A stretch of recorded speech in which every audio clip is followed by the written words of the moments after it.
So let's begin. Welcome to University of Ghana and welcome to this course. I'm Dr. Emmanuel Hani and I'm your lecturer for the course. This is group 9, City Campus.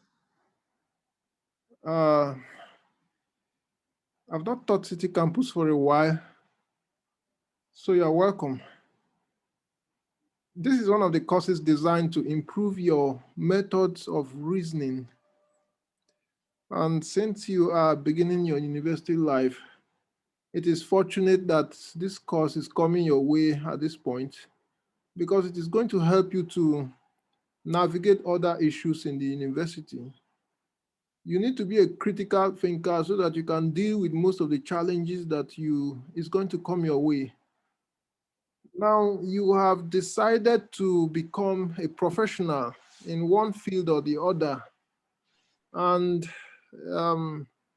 it requires you to be able to think clearly and rationally on a lot of issues. Just give me a minute.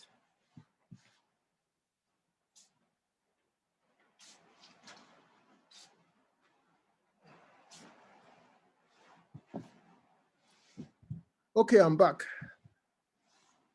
So before we start, I want to confirm if you are hearing me. So do you hear what I say? Yes, sir. Yes, sir. Okay, am I loud enough? Yes, sir. Yes, sir. Are you hearing the raindrops on my roof? No, sir. No, sir. Okay, so it means we have a good level playing ground. So let me continue. I need to make a few general comments about the value of this course. I want you to imagine two people. One of them makes high quality decisions and the other person makes low quality decisions. Now, even before you begin your training as a critical thinker, if you are asked to choose between these two persons, I'm thinking you are likely to choose to be like the person who generates high quality decisions. Now, to generate high quality decisions is also the same as to generate high quality arguments, because it is the same processes that help you to construct arguments that also help you to solve problems and reach decisions. So these are the problems that this course has been designed to solve.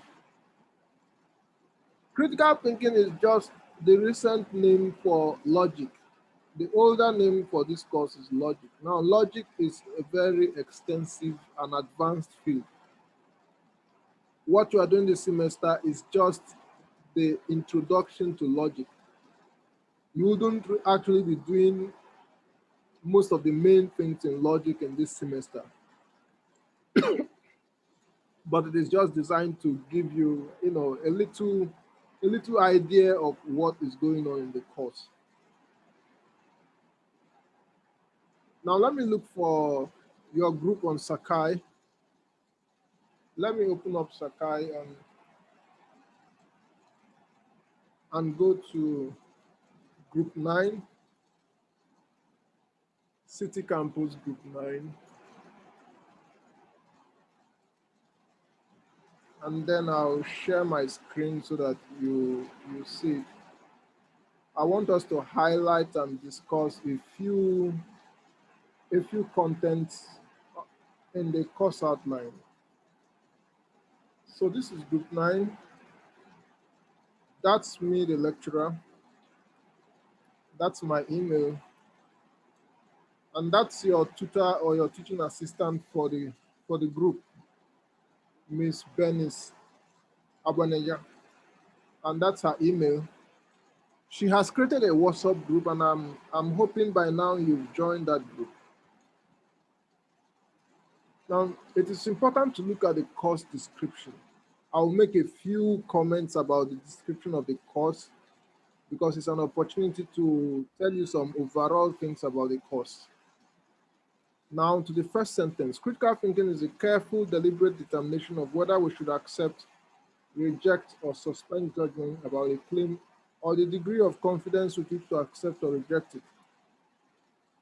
So critical thinking is really about claims, making claims, accepting or rejecting them. Now we assess or evaluate claims according to their quality, their accuracy, their correctness. Claims are normally supported with reasons or with information or with evidence.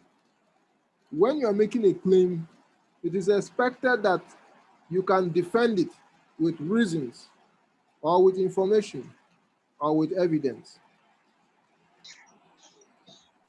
Now, to make a claim is also the same as to make a conclusion. It is also the same as to reach a decision. Now, claims and conclusions or decisions are technically the same in logic because all three of them are supposed to be defended with reasons or information or evidence. So for that reason, we say that claims and conclusions and decisions are technically the same. In this course, we are going to look at the relationship between claims or conclusions on decisions and the reasons or information or evidence that we use to defend them or support them. So the questions to answer in the course is, what is the relationship or what are the relationships between claims, conclusions, decisions, and the reasons, information, or evidence that we use to support or defend them? What are the relationships? And what are the implications of the relationship? By going into the relationships, by studying the relationship, you automatically study how to make better claims, better conclusions, better decisions. You study what makes claims, decisions, and conclusions of high quality or of low quality. Claims, conclusions, and decisions that are accurate or inaccurate. You even learn to analyze the strength or degree of accuracy of claims, conclusions, and decisions. So I can tell you that it's a very exciting course. And I don't need to read the rest of this paragraph of overview because I've just explained it. Now to the course format and delivery. So the course is delivered online. We'll have video lectures. There will be reading materials, and there will be assessments, assignments, end of semester exams.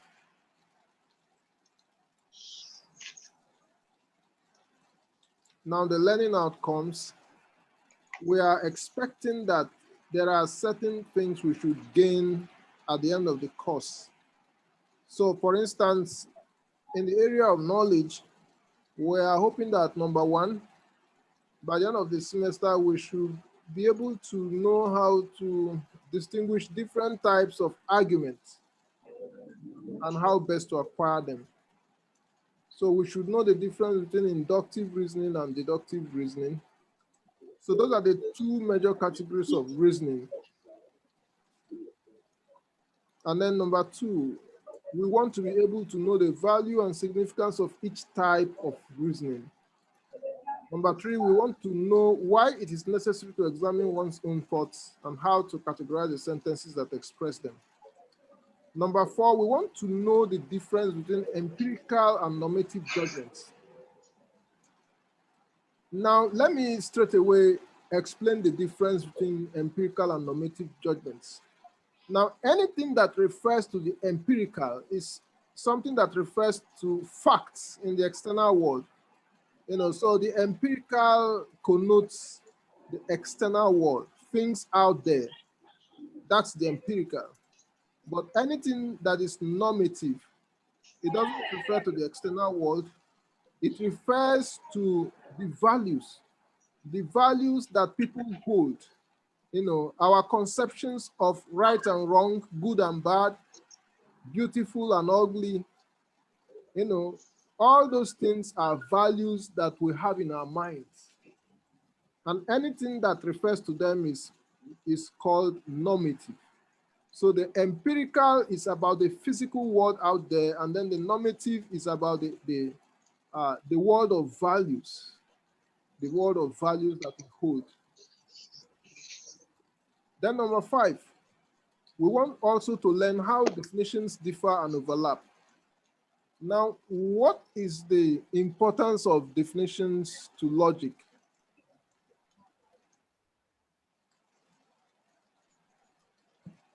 Yeah, sorry, I just had to excuse myself for a few seconds.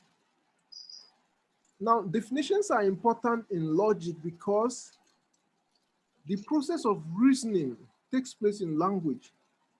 When you are reflecting or reasoning, or you are making arguments or discussing, or you are asking yourself questions, all those things, whether it is external or internal in your mind, they all take place in language. So the process of reasoning, whether externally, interpersonally, or whether it is just going on in your mind, it needs language. We think in language, we discuss in language. So for that, it means that language is the vehicle for reasoning. Now, so apart from the language, which is like the literal words, the process of reasoning itself is somehow mathematical. Reasoning is, something somewhat like calculating. It's like making calculations. So you are making calculations with language. The calculations are taking place in language. That is what we call reasoning. So reasoning is a combination of language and mathematical type of calculations. Sometimes there are graphical calculations too. All those things are combined in reasoning. So, but you can see that language is very important for reasoning. And because of that, before you even study reasoning, you need to study some language concepts that are very important for reasoning. Now, when you look at the course outline, you see that the first half of the semester is dedicated to studying some language tools that we're going to use in reasoning.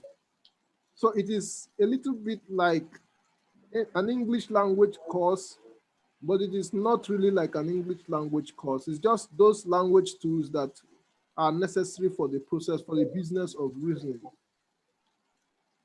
And then when you come to language, we talk about meaning.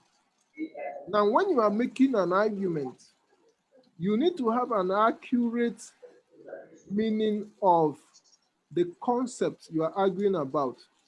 If, for instance, you are making an argument about God, or you are making an argument about the atom, or you are making an argument about democracy, you first of all need to have an accurate understanding of those concepts before you can start arguing about them.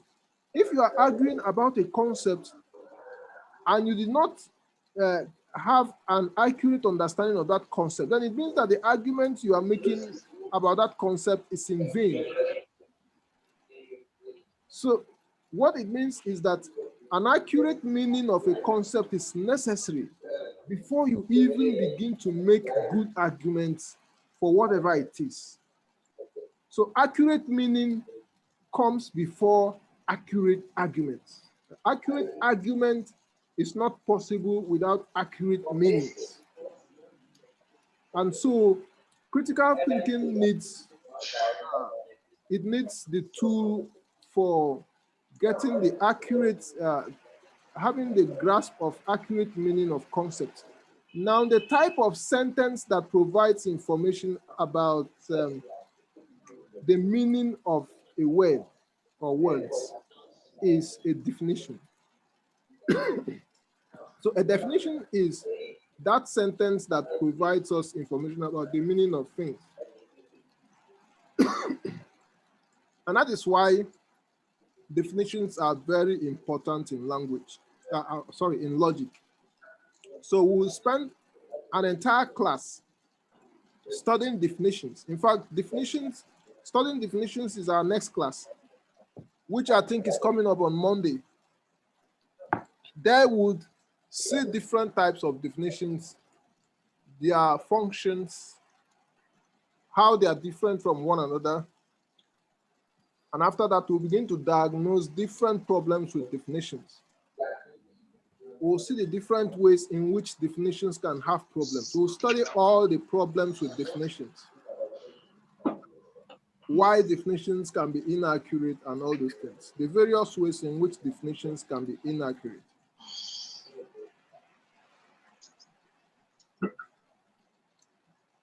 And then number 6, we want to be able to see the different types of discourse. So this semester we'll be looking at different types of discourse: argument, instruction, rhetoric, and narrative. So these are, when you are given a passage, you will be asked to detect an argument in the passage. You will have to point out which part of a passage is an argument and which part of a passage is not an argument. Which part of a passage is an instruction, which part is just a mere rhetoric, and which part is a narrative.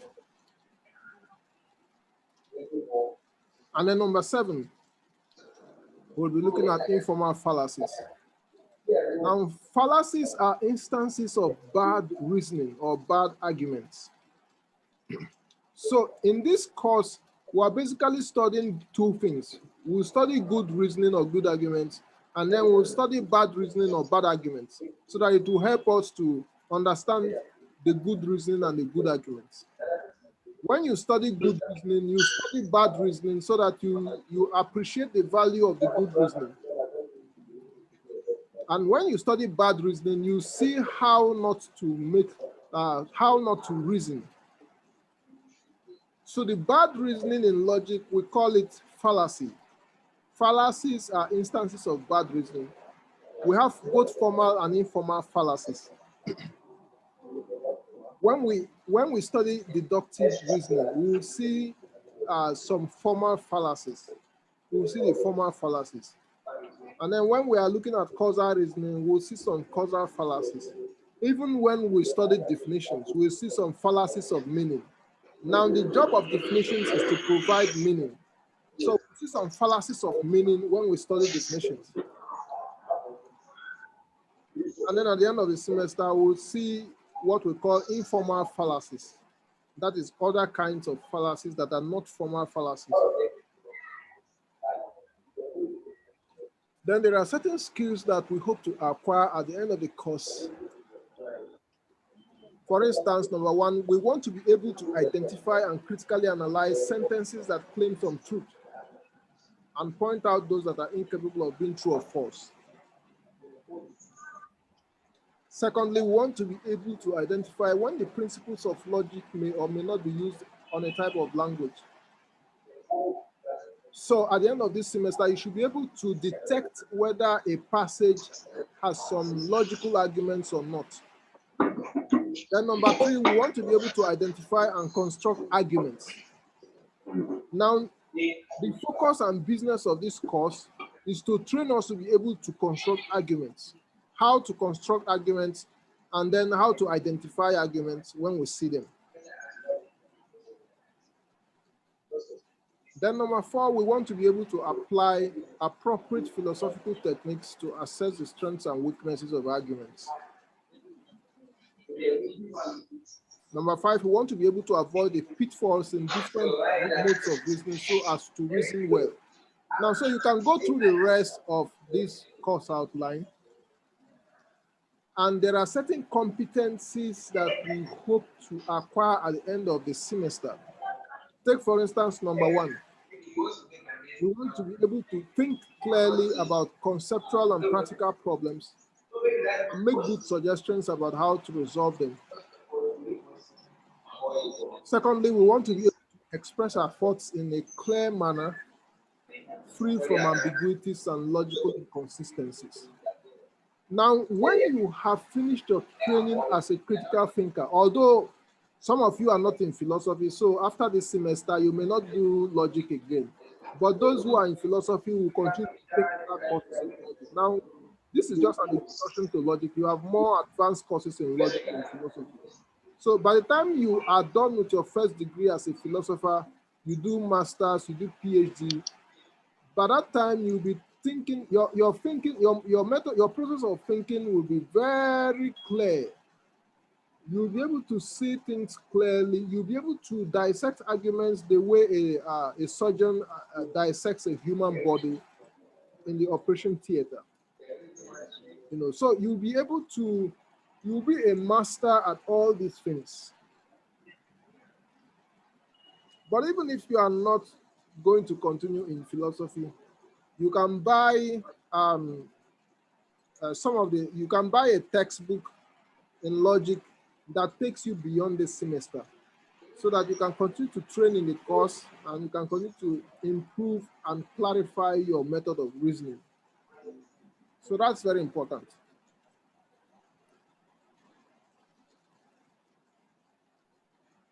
Number 3, we want to be able to engage in critical, independent thinking in all that we do. So that's very important. Once you learn how to think critically, it affects everything you do. So that's the advantage. It's an overall skill, or it is a skill that applies to every section of your life, from public to private life. And everyone around you will feel that you have this clear way of thinking, of identifying problems, of being able to dissect issues, of being able to offer solutions that have high quality to problems. And then number 4, critical thinking will help you to be able to grasp the essence of what you read and what you are told. I think there is some noise in the background. I'm going to have to mute everyone.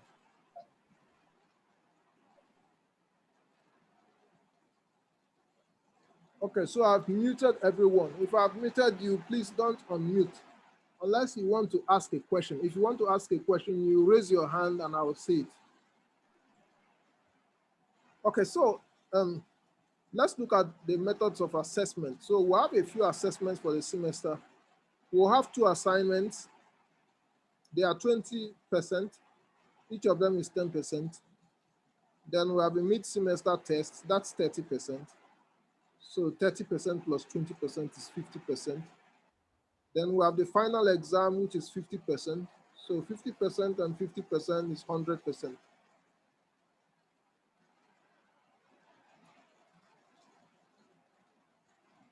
Okay, so now look, this is our timetable. We have weeks 1 to 6. This week, which is the first week, in today's class, we are doing introduction to critical thinking. I think we have done that.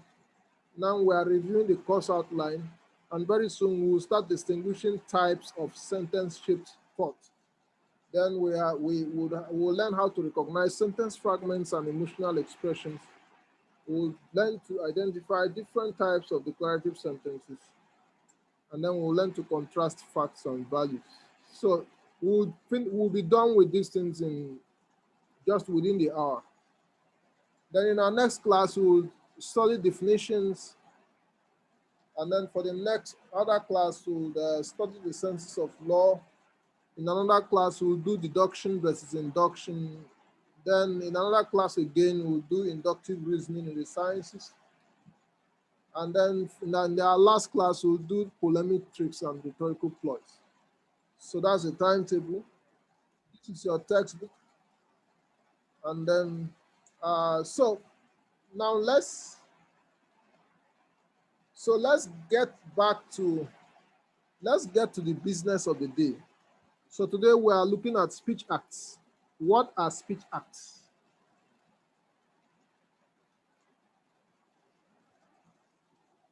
A speech act is an utterance that performs a certain function in language and communication. We perform speech acts when we ask questions, when we make a request, when we make a proposition, when we make judgment, when we express emotions, and so on. Now, a speech act may be one word, it could be a complete sentence, or it could be an incomplete one.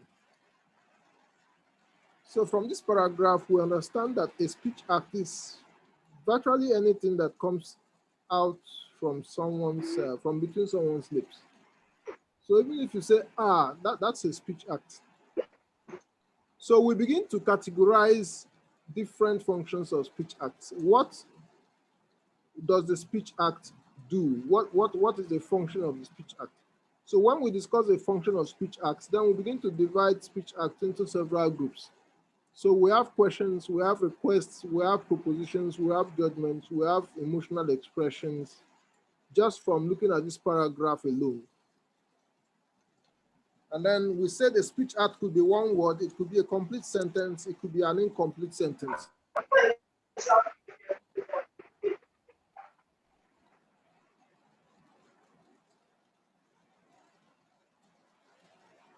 Now, before I continue, let me see if I can. The rain is falling here at a very alarming rate, so I'm barely able to hear even myself. But are you still hearing me? Yes, please. Yes. Yes, please. Are you also hearing the rain? No, please. Okay, that's great. Okay, that's great. Let me see. Yeah, so let's look at types of speech acts. Let me mute everyone once again, and I'll get back to the slides. Types of speech acts. Yeah, someone raised his hand. Do you have a question? Yes, sir, please. Go ahead. Please, can you come again with the explanation of the speech act? The speech act. Speech acts are the various things we say. So in this class, we want to look at different kinds of speech acts. Those things that come out of our lips, those audible things that emerge from between our lips. That's what we call speech acts. Okay. All the sounds we do are described as speech acts. So the question is, what are their functions? We're going to look at different types of speech acts according to the functions they perform. Okay, Thank you, sir. So we have interrogative sentence. Interrogative sentences are what we normally call questions. Interrogative sentences end in question mark. So the purpose of interrogative sentences is to solicit or require information from someone. So we ask questions because we are soliciting answers. When you ask a question, you are looking for an answer. That's why we say that the purpose of interrogative sentences is to solicit or require information from someone. Interrogative sentences cannot be true or false. So when you ask a question, your question cannot be true or false because it's a question. Now, examples of interrogative sentences. Do you have the keys to the door? How are you doing this morning? What is your name? Now you can see that these utterances are designed to solicit information. To solicit information. Then you have imperative sentences. Imperative sentences are sentences spoken to require someone to do something, or to undertake certain actions. So imperative sentences are designed to solicit action. So we said interrogative sentences are designed to solicit information, but imperative sentences are designed to solicit action. Now we have both hard and soft imperatives. The hard imperatives include the commands, the instructions, the directives. And then the soft imperatives include the requests and the pleas. Now let's look at there are different explanations or descriptions. A command is used to offer authoritative or dictatorial order for something to be done. An instruction is a direction or order used to guide someone to do something. A directive is an authoritative order used to establish a policy, assign responsibilities, define a set of objectives, and delegate authority to someone to do something. A request is an act of asking politely or formally for something to be done. A plea is a supplication for a certain action or decision to be taken.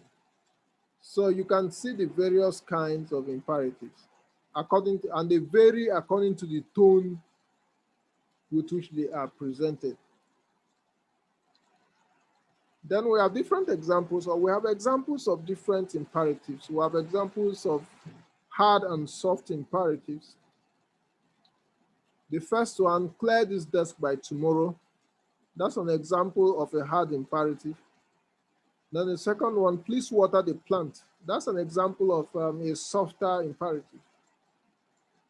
Drive to the junction and turn right. Do not turn over the next page until you're told to do so. Answer only one question from this section. Slow down when at work. Mom, please tie my shoes. So these are examples of different kinds of imperatives. Then we have the declarative sentences. Declarative sentences or declaratives are sentences that convey information. They convey information. So whilst interrogatives are designed to solicit information and imperatives are designed to solicit action, declaratives are designed to provide information. So they can therefore be true or false. Now, when you provide information, the information you've provided can be true or false. So for that reason, declaratives can be true or false. Declarative sentences are spoken to make a statement. So you can say that declaratives are also called statements. They end in a period or what we call a full stop. In logic, declarative sentences are called propositions. So you can also say that declaratives are propositions or statements. They include the following: factual statements, value judgments, definitions, and arguments. You have factual statements, value judgments, definitions, and arguments. So we are going to use the second half of the semester to study arguments alone. So for today, we'll look at factual statements, value judgments, and definitions. Now let's begin with factual statements. A factual statement or a statement of fact is an expression that conveys information about the state of affairs in the external world.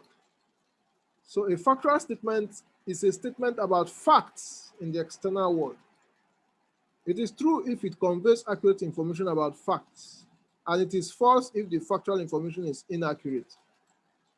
So let's look at some examples. Grass is green. That's a factual statement. Snow is white. That's another factual statement. That man is the current provost of the College of Arts and Culture. Now, if you want to disprove any of these statements, you can only do that by presenting alternative facts. So if, for instance, if you want to disprove the statement that grass is green, you have to present evidence that shows that grass is some other color. Maybe if you can present evidence that grass is white, or grass is red, or grass is black, then that disproves the statement that grass is green. If you want to disprove the statement that snow is white, you have to present evidence that snow is some other color. That will disprove the factual statement that snow is white. And if you want to disprove the statement that this man is the current provost of the College of Arts and Culture, you have to present documents that show that he is not the current provost, or that someone else is the current provost. So what it means is that you can accept or reject any of these claims by presenting evidence. So what it means is that factual statements are verifiable. You accept or reject factual statements through verification. So it means that factual statements are verifiable.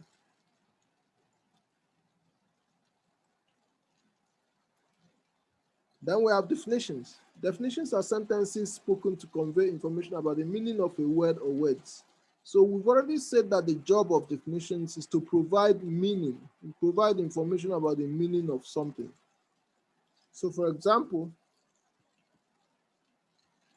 a lion is a large carnivorous feline mammal of Africa and Northwest India, having a short tawny coat, a tufted tail, and in a male, a heavy mane around the neck and shoulders.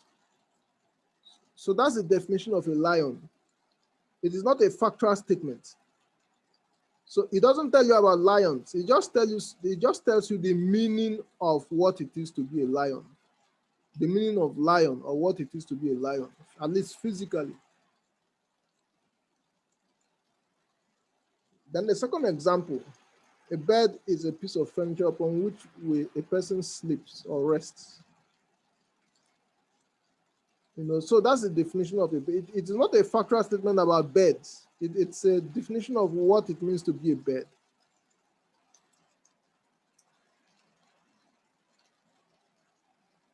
Then you have value judgments. A value judgment or statement is a claim about something's moral, practical, and aesthetic value or suitability. Now, so value judgments do not describe the world like factual statements do. Rather, value judgments prescribe certain attitudes and behaviors to the world, towards the world. So value judgments are concerned with prescribing how the world ought to be, rather than describing how the world actually is. Now, so I already explained that the difference between empirical and normative. I was saying that the empirical world is a physical world out there, and the normative world is the world of values. Values that people cherish, values about what is right and wrong, what is good and bad, and all that. Now, I said factual statement is an empirical statement. It's a statement about facts out there. But value judgment is a normative statement. It's a statement about values. It's a statement about what ought to be, what ought not to be, what should not be. So a value judgment is not about what is or what is not. Factual statement is about what is or what is not, but value judgment is about what ought to be, what ought not to be. So examples, that is right, that is wrong, Michael is a good man, Jezebel has no conscience.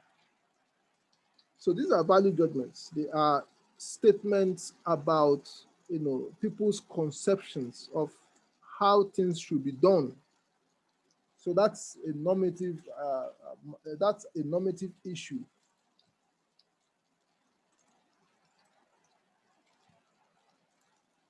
We have two types of value judgments. We have moral and non-moral value judgments. The moral value judgments are claims about something's moral suitability or otherwise. So moral value judgments, they are claims about something's moral suitability or otherwise. Examples, abortion is evil. Abortion is evil is a statement that condemns the value of abortion. It condemns the moral value of abortion. Do not commit adultery. So that's a statement that prescribes that adultery should be avoided. So that's a value statement. Do not insult your spouse. That's a moral value judgment.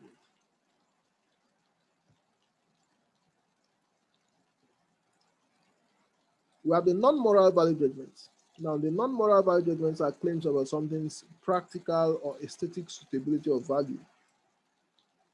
So we have values that are not moral values, but we still cherish those values, even though they are not moral values.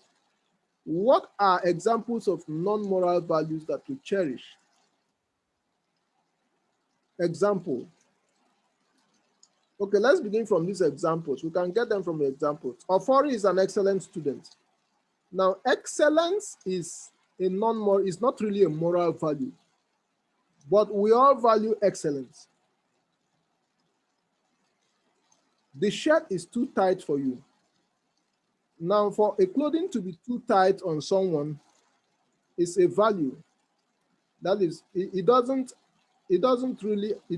completely approximate to the value of clothing. We expect that clothing would fit someone. It shouldn't be too tight, it shouldn't be too loose. So that's also a value. When a piece of clothing is too tight, then probably it will not allow you to move well. Or if you want to move well, the clothing could be torn, or you might succeed in dismembering the clothing. So the tightness or the fitness of a piece of clothing it's a value. It's supposed to be a practical, a utilitarian value. Utilitarian value because it is a value that is designed to make your life better on earth. Then the third example, that car is beautiful. Now, beauty is an aesthetic value. It's not a utility value.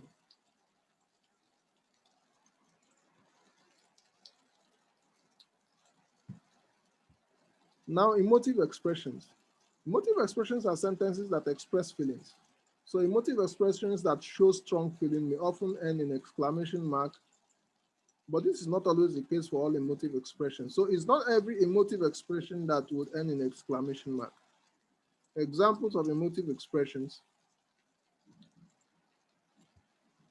I love that guy. I hate how she dresses. We hope you win a tournament. Hallelujah. Now, these are expressions of feelings. They are not like logical arguments. So you can't say you are agreeing and disagreeing with them. If someone says, I love that guy, you can't say, no, you are wrong, or I disagree with you, because he's just expressing his feelings. Someone can love that guy and then another person can hate the same guy. It's perfectly acceptable. So they are not like arguments. Expressions of feelings are not really like arguments. They cannot be logically analyzed. They lack the capacity for logical analysis. If someone says, I hate how she dresses, you don't say you are wrong, because it's not really like an argument. Or if someone says, I hope you win the tournament, you don't say, no, you are wrong to hope that. Hoping about something is a feeling. It's not a logical argument. Or if someone says, hallelujah, you don't say you are wrong, because hallelujah is an expression of a certain mindset. It's an expression of a certain mental state or an expression of a certain desire. It's not really like a logical argument. So that's why they are called emotive expressions.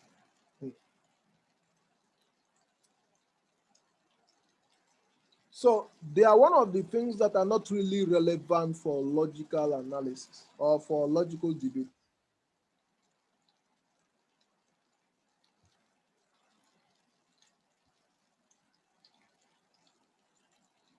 Now, sentence fragments. Sentence fragments are incomplete sentences lacking either noun or verb. Sometimes sentence fragments act as signposts to show direction or to advertise a product. Examples: Desmond for Parliament.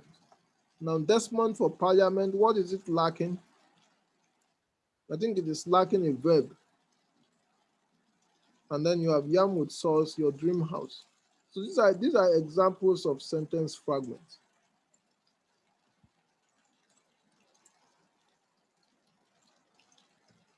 Now, before I proceed to the exercises, I want to ask the question, please, do you have a course rep for Group 9 City Campus?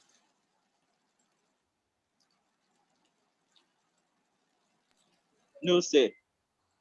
No, sir. Okay, so I want one or two persons to raise their hands and volunteer to be the course rep. The first two people that raise their hands will be the course rep and the assistant. Okay. Okay, so Godfred. Sir. Godfred will be assisted by M. Jaid. So the two of you, Godfred and then his assistant, you will be available for anything that you might be required to communicate to your group. So you'll be receiving information for your group and then you'll be sending it to members of your group. So you are going to work hand in hand with the tutor for the course. That is with Mrs. Bernice. So you can get in touch with her and then she'll be giving you she'll be delegating certain tasks to you to fulfill. So now having gotten our course reps, let's get back quickly to the slides and then do some exercises. So the first block of exercises, rewrite the following emotive expressions as value judgments. So we should convert these emotional expressions into value judgments. You have three of them. The first one, what a beautiful lady. What a beautiful lady. That's an emotive expression. Could someone convert it to a beautiful lady? You raise your hand and answer it. Those that raise their hands first will answer first.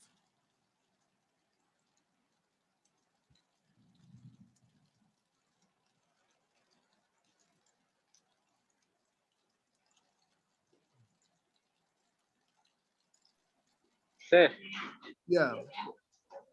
The lady is beautiful. The lady is beautiful. Yeah, that's correct. So the second one.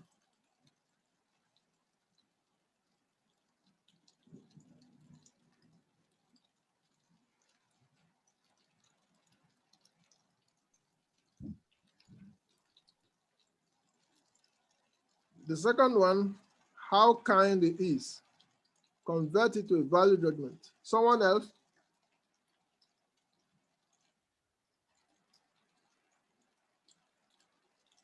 So the second one is he is kind.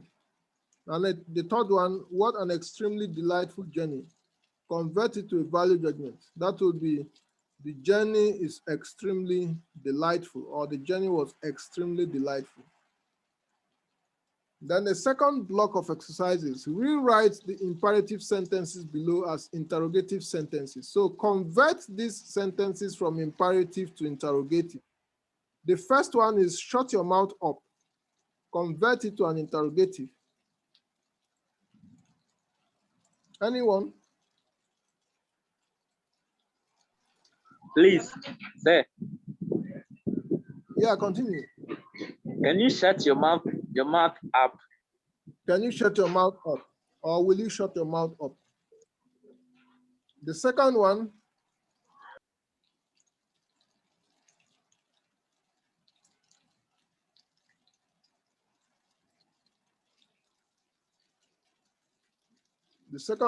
will you speak loudly? And then the third one, will you get up quickly and read your books? So you just convert it to a question and then you put a question mark at the end. That's all.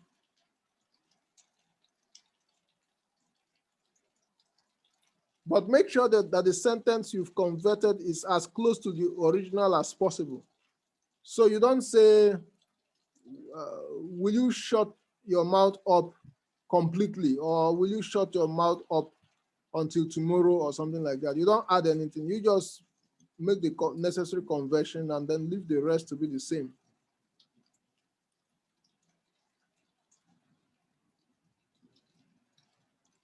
Then the third block of assignments, or the third block of exercises, rewrite the following interrogative sentences as statements of fact or as factual statements. So you are required to convert these interrogatives to factual statements. So the interrogative is, am I playing football? Convert it to a factual statement.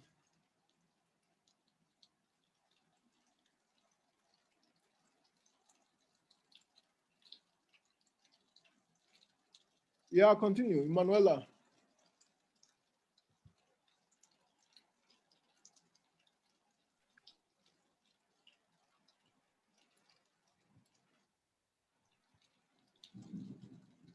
Is Amma playing football? What is the factual statement?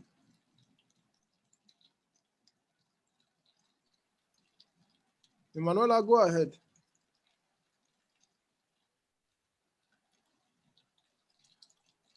So that will be Amma is playing football. The second one, has he finished his homework? Yeah, Bernard Bright, you can answer it. And then Michael will answer the third one. He has finished his homework. Bernard Bright, has he finished his homework? The answer will be he has finished his homework. He has finished his homework. That's correct. You have to raise your volume because your voice is very barely audible. And then Michael, the third one, is the match coming off today? The match is coming off today. The match is coming off today. So that's correct. So that ends our lecture today. We have seen the different kinds of speech acts. We've seen what they are designed to do. We've seen their different functions.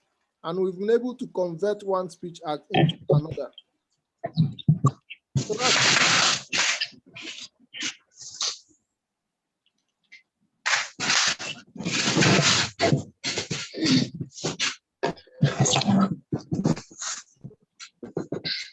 so I have to mute everyone so that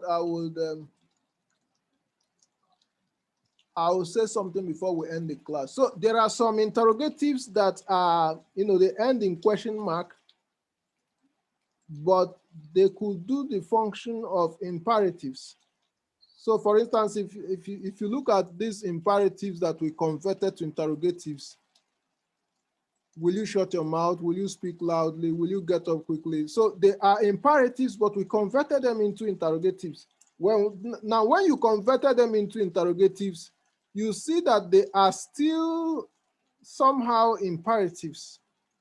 So when you say, will you shut up your mouth? You want the person to shut up his mouth. You are soliciting action, not necessarily words.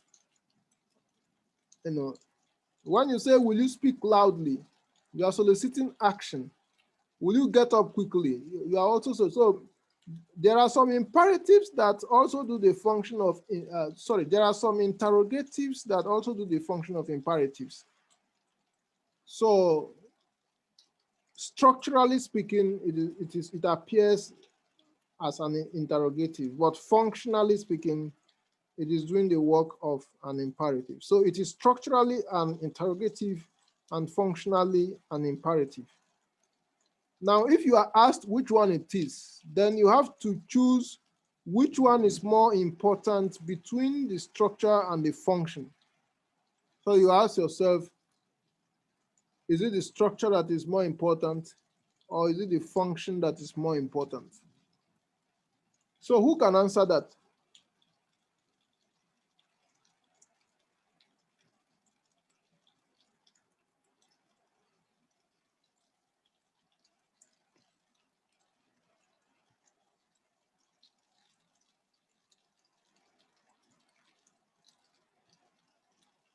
Okay, so if something is structurally an interrogative and it is functionally an imperative, the more important one is the function, because the structure is designed to fulfill the function.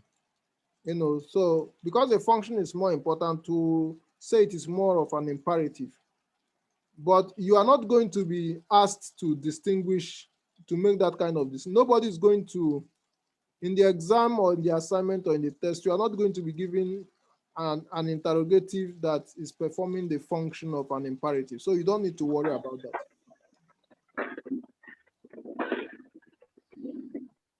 So now it is time for you to ask questions. Do you have any questions for what we've done so far? If you want to ask questions, you can raise your hand and then we will respond to your questions and then we end the class.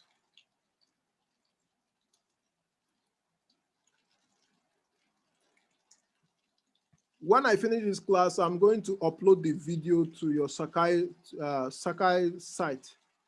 the group Sakai site, so that anyone who missed this class should just watch the videos, and that's all. The person would not miss anything at all.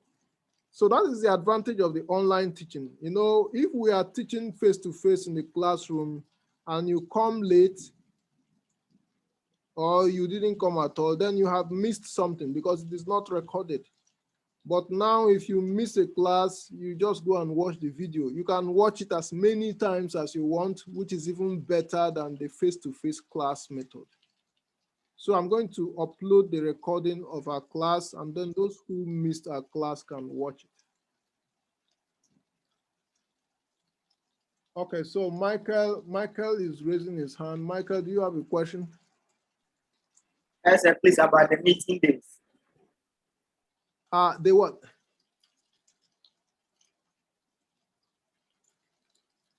About the what? Our meeting days. Okay, so we are supposed to meet twice a week. We meet on Saturdays, and then we will also meet on Monday afternoon or evening. I have not yet fixed the time we meet on Monday, so I will communicate to you when I fix it. By Monday morning, I should tell you what time we would meet. But if you miss the Monday lectures, or if it clashes with your other courses, so you just watch the video and then that's it. Okay, sir.